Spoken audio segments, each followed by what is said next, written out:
આગળ સમાચારમાં વાત કરીએ તો સમાચાર પ્રાપ્ત થયા છે મહત્વપૂર્ણ સમાચાર સામે આવી રહ્યા છે તો કહી શકાય કે દિલ્હીમાં ઇન્ડિયા ગઠબંધન યોજશે રેલી તો રેલીનું આયોજન થશે કોંગ્રેસના નેતા સહિત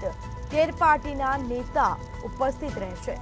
જેમાં રામલીલા મેદાનમાં 31 માર્ચના રોજ રેલીનું આયોજન કરવામાં આવશે રેલીમાં પોતાની એકલતા અને તાકાતનું પ્રદર્શન કરશે તો સમાચાર પ્રાપ્ત થયા દિલ્હીમાં ઇન્ડિયા ગઠબંધનમાં યોજાશે રેલી સાથે જ રેલીનું આયોજન કરવામાં આવ્યું કોંગ્રેસ નેતા સહિત 13 પાર્ટીના નેતા પણ ઉપસ્થિત રહેશે રામલીલા મેદાનમાં 31 માર્ચના રોજ રેલી યોજાશે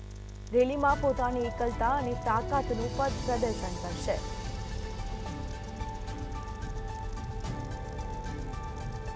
તો દિલ્હીમાં ઇન્ડિયા ગઠબંધન રેલીનું આયોજન કરવામાં આવ્યું જેમાં કોંગ્રેસના નેતા સહિત 13 પાર્ટીના નેતા પણ ઉપસ્થિત રહેશે રામલીલા મેદાનમાં 31 માર્ચના રોજ રેલીનું આયોજન કરવામાં આવ્યું છે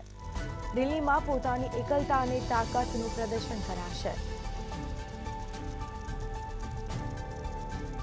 તો દિલ્હીમાં ઇન્ડિયા ગઠબંધન રેલીનું આયોજન કરવામાં આવ્યું જેમાં અનેક નેતાઓ પણ ઉપસ્થિત રહેશે 13 પાર્ટીના નેતાઓ હાજર રહેશે રામલીલા મેદાનમાં 31 માર્ચના રોજ રેલીનું આયોજન કરવામાં આવ્યું છે તો કોંગ્રેસના નેતા સહિત 13 પાર્ટીના નેતાઓ પણ ઉપસ્થિત રહેશે ઇન્ડિયા ગઠબંધન રેલી યોજશે દિલ્હીમાં રામલીલા મેદાનમાં 31 માર્ચના રોજ રેલીનું આયોજન કરવામાં આવ્યું છે